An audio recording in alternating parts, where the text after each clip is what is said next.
Kunjungan kita kasih Allah Muhammad SAW beserta keluarga, sahabat dan sahabat dan pengikutnya sampai akhir zaman nanti. Jamaahullah, seperti mana biasa setiap Sabtu pagi ketika ada hadis ilmu yang akan disampaikan oleh guru kita yaitu Ustaz bin Haji bin Mono. Namun sebelum yang disampaikan, marilah kita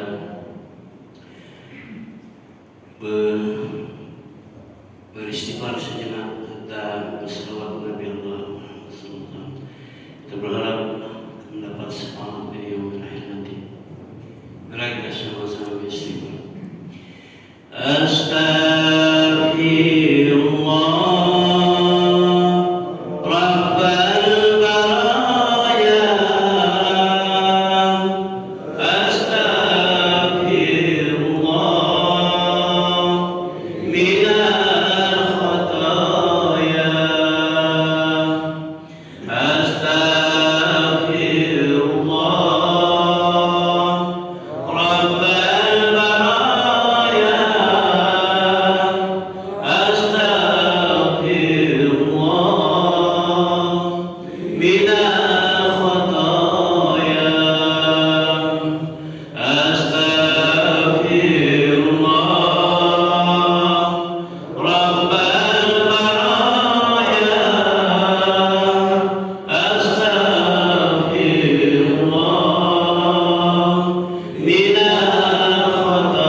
واتقوا الله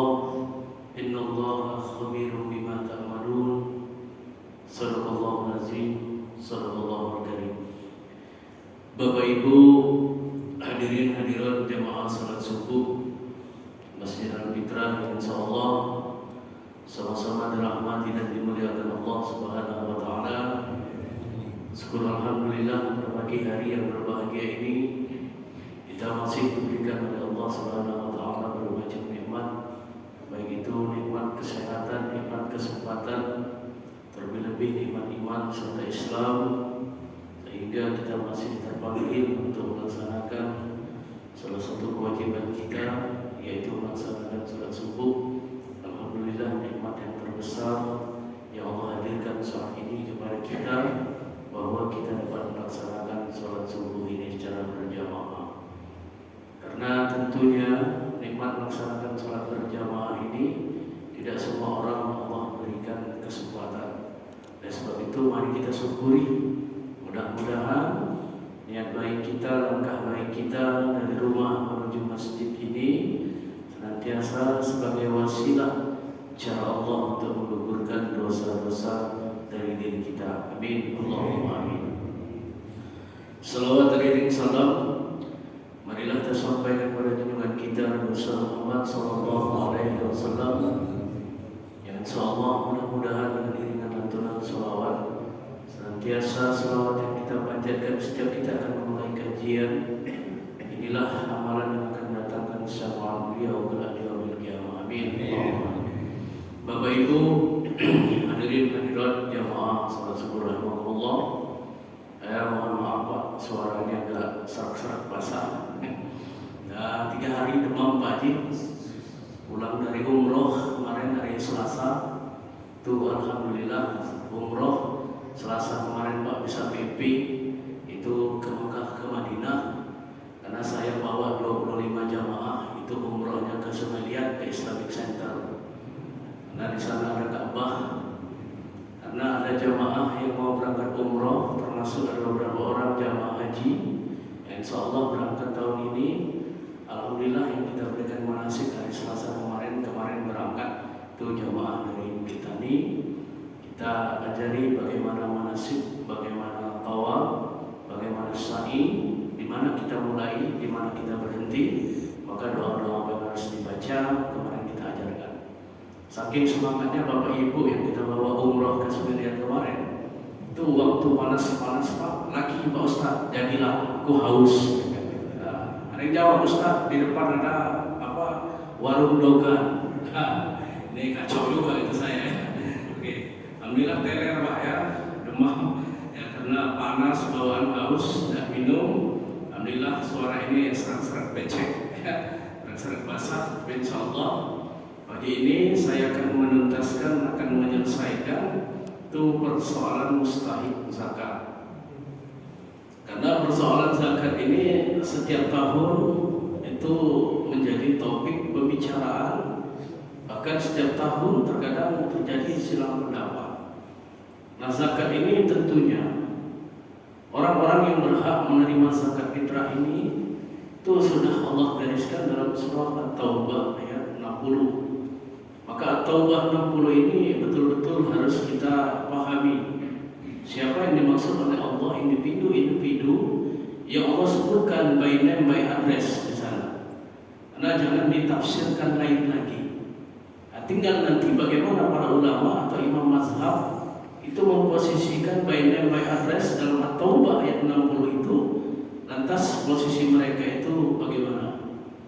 Kalau minggu kemarin kita sudah membicarakan tentang fungsi atau zakat, baik kita definisikan zakat secara bahasa dan istilah minggu kemarin. Ternyata syariat ini salah satu cara bagaimana mengangkat perekonomian umat Islam ini. Kalau zakat ini dioptimalkan dengan baik, maka umat Islam ini pasti umat yang kaya raya. Kan tetapi sampai hari ini kita belum maksimal, belum 100% itu untuk mengoptimalkan zakat fitrah. Belum 100% mengoptimalkan zakat uang, zakat pertambangan, zakat perniagaan, termasuk zakat itu pertanian. Karena potensi di Bangka Belitung luar biasa. Hari ini timah mahal, hari ini sawit mahal. Apa yang tidak mahal Pak? Termasuk telur ayam mahal di Bangka ini Pak. Ya, nah potensi yang ini mestinya kita manfaatkan dengan baik. Tapi pagi ini nanti sambil berkembang, nanti kita boleh diskusi, kita tidak apa-apa, agak panjang dikit Pak. Hari ini agak free, tapi jangan lewat jam 7. Nah, gitu Pak ya. Oke.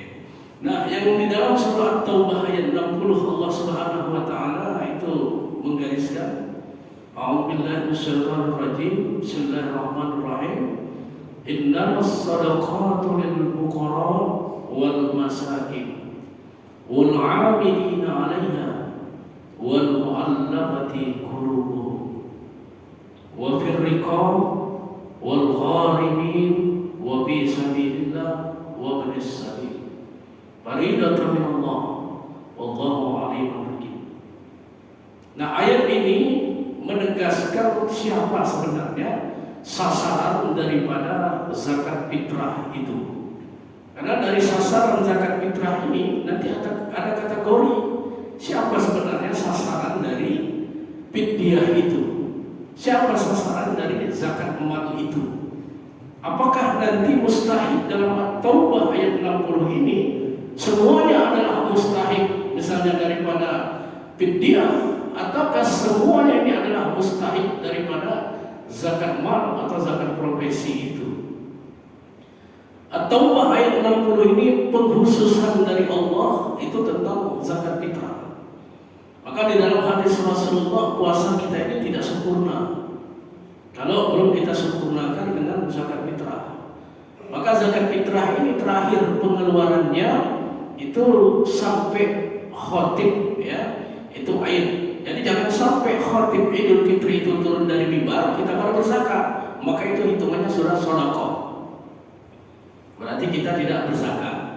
Nah, tapi ini tentunya yang berzakat misalnya sebelum khotib turun dari mimbar khotib Idul Fitri itu, ini tentunya kalau berzakat secara langsung. Kalau melalui panitia tidak memungkinkan. Oke. Nah, tapi alangkah baiknya zakat ini memang kita koordinir melalui badan amil zakat ini supaya tidak terjadi penumpukan asnaf itu pada satu kelompok atau orang tertentu. Sehingga melalui badan amil inilah bekerja sama nanti dengan Pak RT atau bagian pendataan siapa-siapa yang berhak menerima ini. Nanti tugas badan amil tidak hanya menerima mentah-mentah, akan tapi melakukan klarifikasi.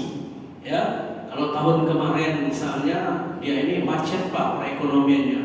Kalau tahun kemarin misalnya mohon maaf di PHK karena corona, tapi tahun ini ternyata sudah normal lagi, sudah ditarik lagi ke dunia pekerjaannya.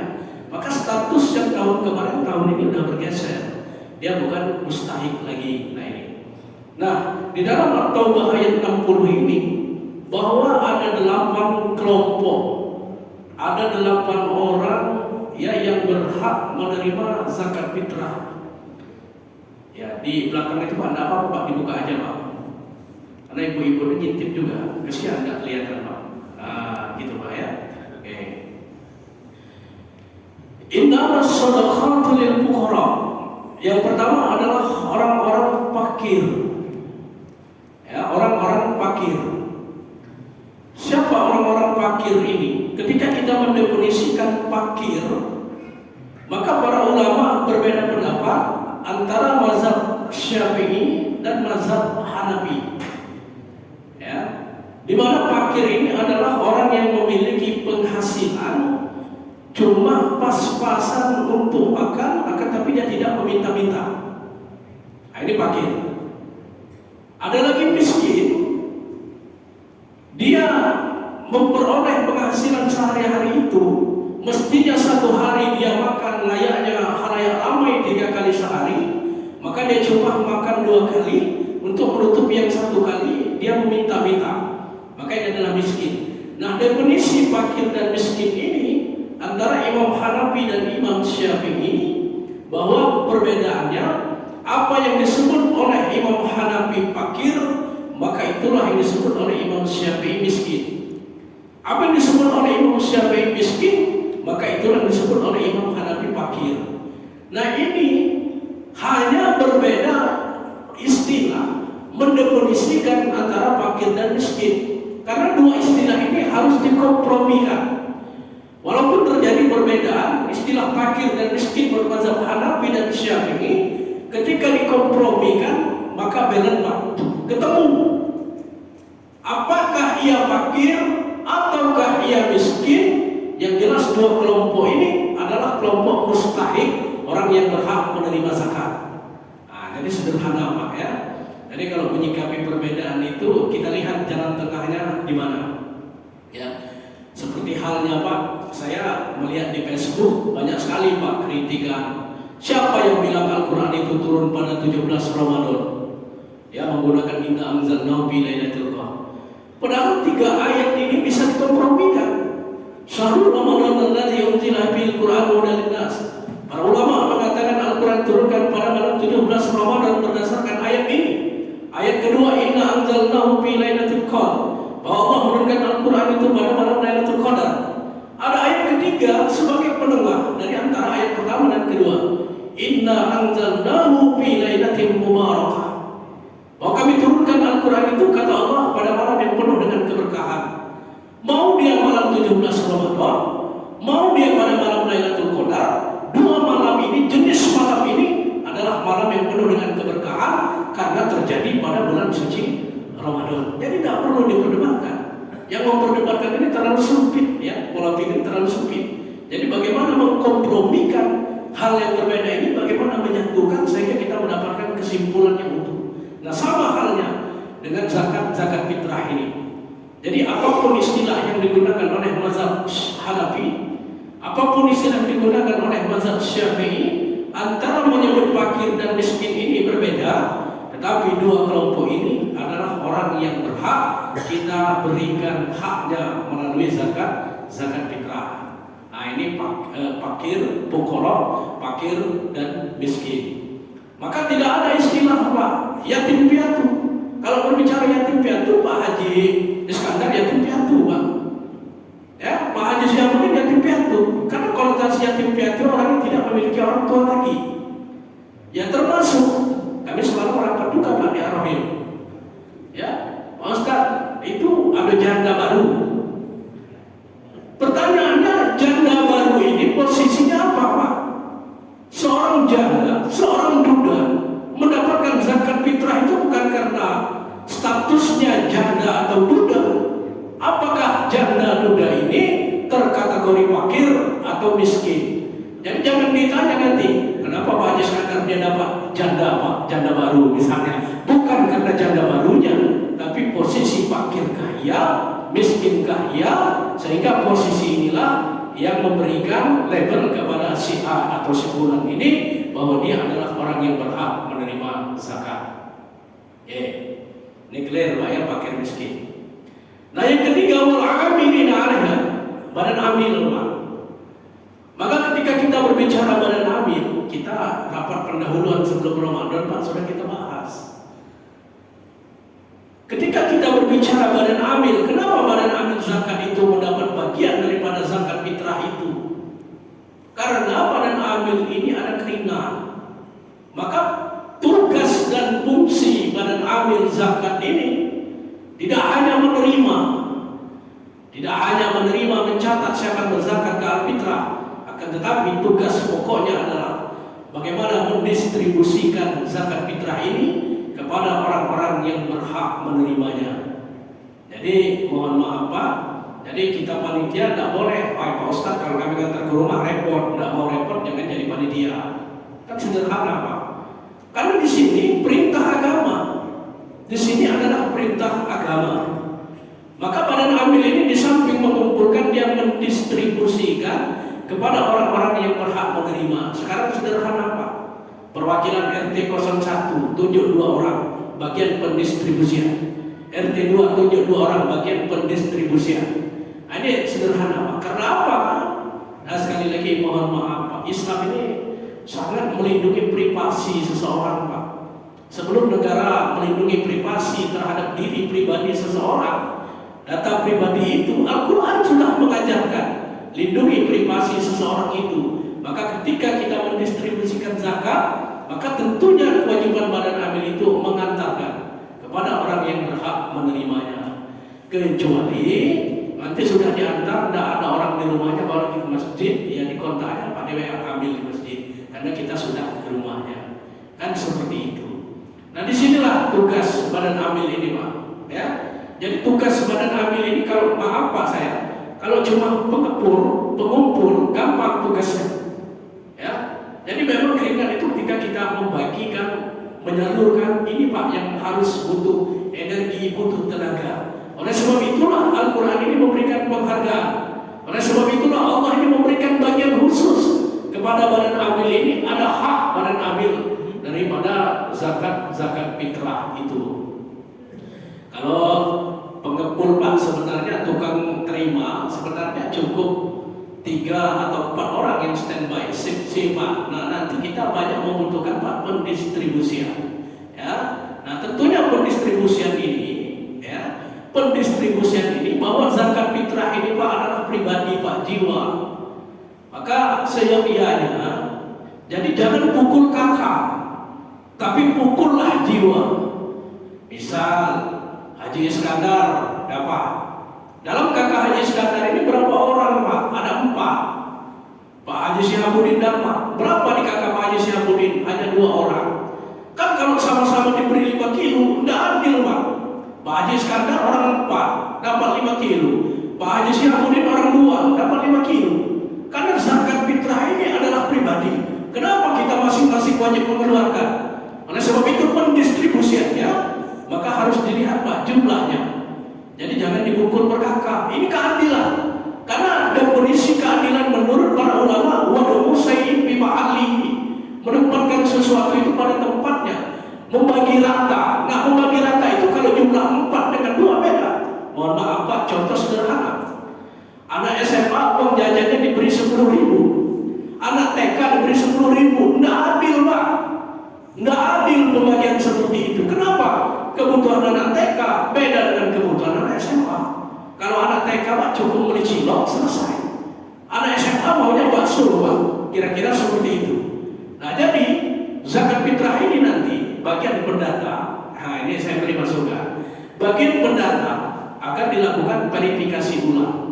Ya, berapa jumlah keluarga si A? Oh ada 4. Jadi kasih kode aja Pak. Iskandar misalnya 4, Syihabuddin 3. Selesai terkumpul semua, zakat fitrah ini dibagi Pak.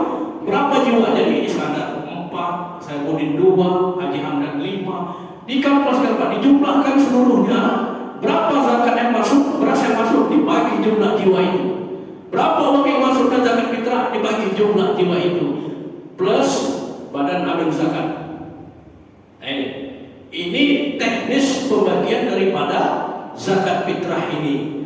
Karena sekali lagi Pak, kalau yang banyak dikasih sama dengan yang sedikit, tentunya ini tidak adil Pak, secara keadilan menurut agama.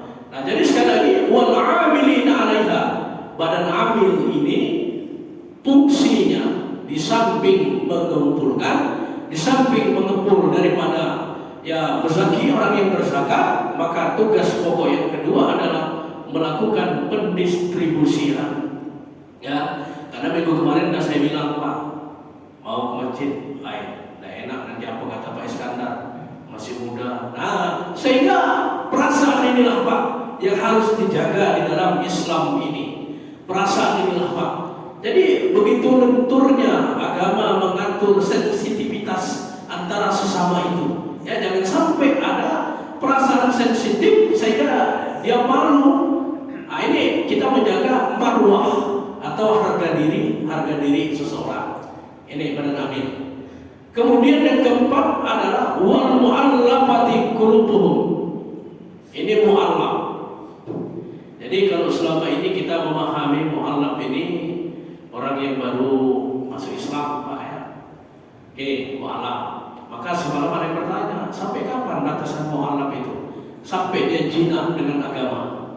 Maka ada ulama yang mengatakan bahwa tidak hanya baru masuk Islam Pak dikatakan mu'allaf itu, orang Islam sendiri yang tidak pernah ibadah, ya suaranya punya pengaruh di masyarakat, maka dia termasuk mu'allaf juga. Kenapa? Karena hatinya ternyata belum luluh Pak dengan agama. Ya, karena wal mu'allafati qulubuhum ini adalah bagaimana meluluhkan. Ini meluluhkan maksudnya adalah bagaimana dia jinak untuk melaksanakan ajaran agama ini. Itulah mu'allaf Pak. Ya. Jadi ada ulama yang berpendapat, ya, walaupun walaupun dia Islam, tapi dia tidak pernah sholat, suaranya didengarkan di masyarakat, maka dia mu'alaf juga. Itu yang pertama. Yang kedua, orang agama di luar Islam tinggal di komunitas mayoritas umat muslim, ini punya potensi Pak, akan menimbulkan gesekan. Maka ini termasuk mu'alaf juga. Kenapa? Tujuan daripada zakat fitrah ini bagaimana meluluhkan, sehingga Pak, kalau orang diperlakukan baik, maka orang akan menilai baik. Oh, ternyata Islam ini sangat lentur. Oh, Islam ini sangat peka kepedulian sosial. Ya, maka di fitrah juga kan Pak, termasuk kurban kemarin itu sudah seperti itu Pak. Ini mestinya kita lakukan Pak. Ya, ini mestinya kita lakukan karena prinsipnya bukan aqaid di sana Pak, tapi lagi-lagi kemanusiaan dia. Karena ketika kita berbicara saling tolong menolong ta'awun, apakah kita ada rendah?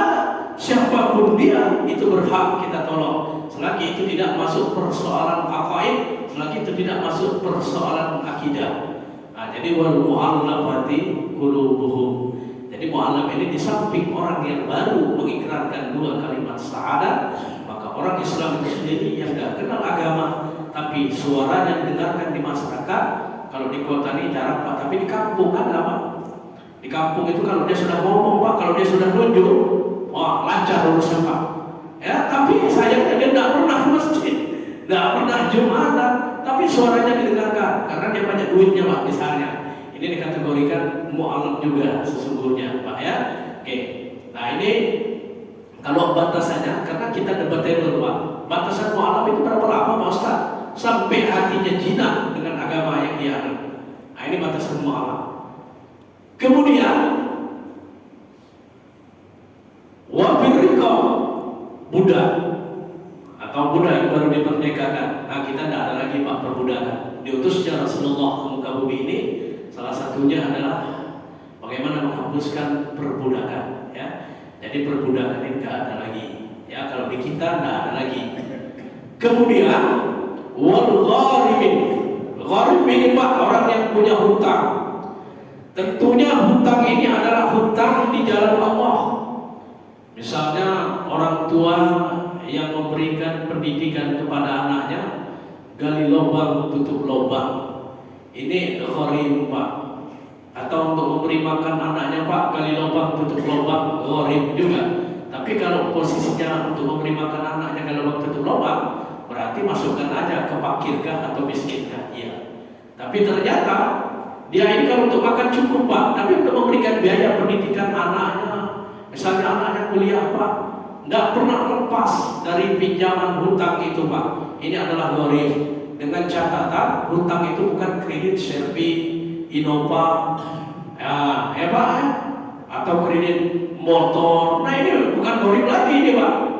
Ya, yang dikatakan gharib itu hutang ini yang betul-betul karena kebutuhan ini yang dibenarkan oleh syariat. Kalau mobil, motor dan Pak itu kebutuhan tambahan tersier, hanya pelengkap sebagai aksesoris kehidupan.